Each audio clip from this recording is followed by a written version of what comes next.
السلام علیکم ورحمۃ اللہ وبرکاتہ۔ محترم دوستو، ایک بڑا ہی دلچسپ واقعہ میں نے ایک کتاب میں پڑھا۔ بڑا ہی سبق آموز واقعہ ہے، لہٰذا اس واقعہ کو سنیں اور ہو سکے تو دوسروں تک بھی ضرور شیئر کریں۔ مشہور عالم دین حضرت مولانا مفتی تقی عثمانی صاحب دامت برکاتہ وہ اپنا ایک واقعہ لکھتے ہیں کہ ایک مرتبہ میں جنوبی افریقہ یعنی ساؤتھ افریقہ جانا ہوا۔ کیپ ٹاؤن کے علاقے سے میں ٹرین سے گزر رہا تھا۔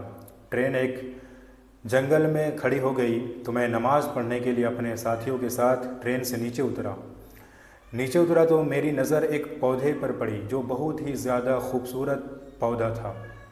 اس کے پتے بہت ہی زیادہ خوبصورت تھے۔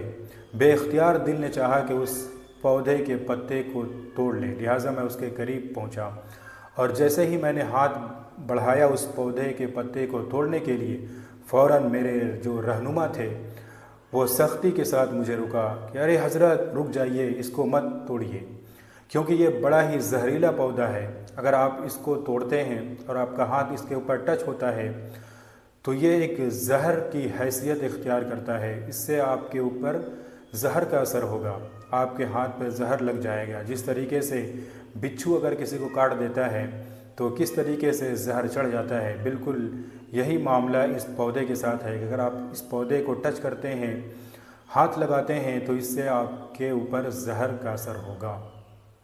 تو مولانا فرمانے لگے کہ شکر ہے اللہ کا کہ میں اس مصیبت سے بچ گیا، لیکن اگر میں اس کو توڑ لیتا اور میرا ہاتھ اس کے اوپر لگ جاتا تو نہ جانے کیا معاملہ ہوتا۔ بہرحال اللہ کا شکر ہے۔ اس کے بعد میرے رہنما اس سے بھی ایک تعجب کی بات فرمانے لگے کہ حضرت یہ پودا جہاں بھی ہوتا ہے اس کے آس پاس اس کے جڑ کے قریب ایک اور پودا ہوتا ہے۔ اگر کوئی خدا نخواستہ اس پودے کے اوپر اپنا ہاتھ لگا لیتا ہے اور اس کے اوپر زہر اثر ہو جاتا ہے تو سامنے والا جو دوسرا پودا ہوتا ہے اس پودے کے پتی کو اگر وہ لگا لے اپنے ہتھیلی پر جہاں پر وہ ٹچ ہوا ہے تو فوراً زہر کا اثر ختم ہو جاتا ہے، اور پھر وہ جو میرے رہنما تھے وہ اس زہریلے پودے کے جڑ میں سے نکال کر اس پودے کو بھی دکھایا کہ یہ وہ تریاق ہے کہ اگر زہر لگ جائے تو اس دوسرے والے پودے کے پتے کو لگا دینے سے زہر کا اثر ختم ہو جاتا ہے۔ اس کے بعد مولانا فرمانے لگے کہ یہی حال ہمارے گناہوں کا بھی ہے کہ انسان جب گناہ کرتا ہے اور گناہ کی وجہ سے اس کا زہر جسم کے اندر داخل ہوتا ہے تو اللہ رب العزت نے اس زہر کو ختم کرنے کے لیے توبہ کا ایک دوا، اللہ رب العزت نے ایک توبہ کے تریاق لکھا ہے کہ اس تریاق کی وجہ سے اللہ رب العزت انسان کے گناہ کو اور اس کے زہر کو ختم کر دیتا ہے۔ لہٰذا جب ہم سے کوئی گناہ ہو جائے تو ہمیں چاہیے کہ توبہ کا علاج بھی اور توبہ اور استغفار کا علاج بھی اپنے اوپر لازم کر لے۔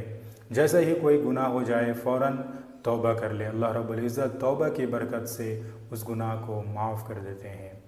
لہٰذا ہماری زندگی میں بھی اس طریقے کے واقعات ہوتے ہیں، لہٰذا ہمیں بھی چاہیے کہ اپنے واقعات سے سبق لے، عبرت لے۔ قرآن کریم میں جتنے بھی واقعات بیان کیے ہیں ان تمام واقعات کا مقصد ہے کہ اس سے اپنی زندگی میں اصلاح لائے۔ اللہ رب العزت ہم تمام کو اس پر عمل کرنے کی توفیق عطا فرمائے۔ اس ویڈیو کو دوسروں تک بھی ضرور شیئر کریں۔ جزاک اللہ خیرہ۔